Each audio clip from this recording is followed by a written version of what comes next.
I'm really glad you brought it back around to the church conversation, because it's so important. Because I think in our culture today, church is becoming more and more thought of as optional. You don't have you don't have to go to church. We are the church, which obviously there's biblical merit to the fact that yes, we are the church, but I think there's also biblical merit to the fact that we need to gather together as believers and be a part of a church.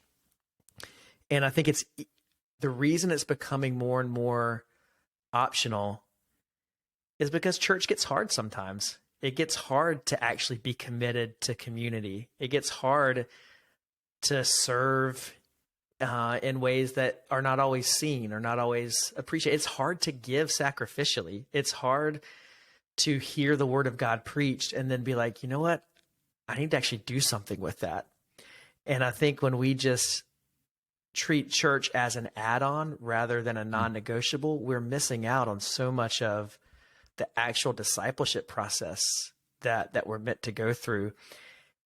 How have you seen that at play, outside of being a worship leader, just in your own life, in your own family? How have you seen that consistency produce fruit in your life?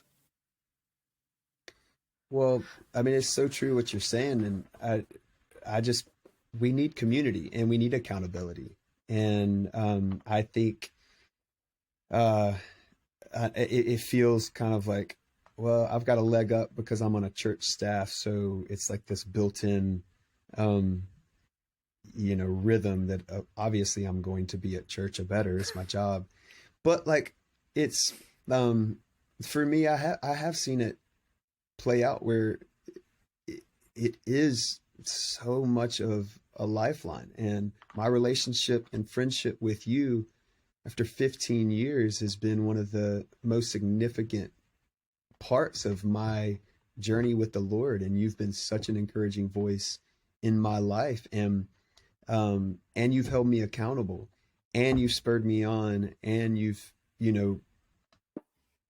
sat by me after my mom passed away 6 years ago. Like you have been a consistent person that, and friend that I need in my life. And I found you through church, and God connected us and our families, and our kids are growing up together, and our little girls are best friends, and our wives are best friends. And I think that's one of the most beautiful examples of like what I could say is important, and one of the best reasons of like why you need to stay plugged in, because where else are you going to have that community of believers that are going to spur you on like that and just stay with you season after season.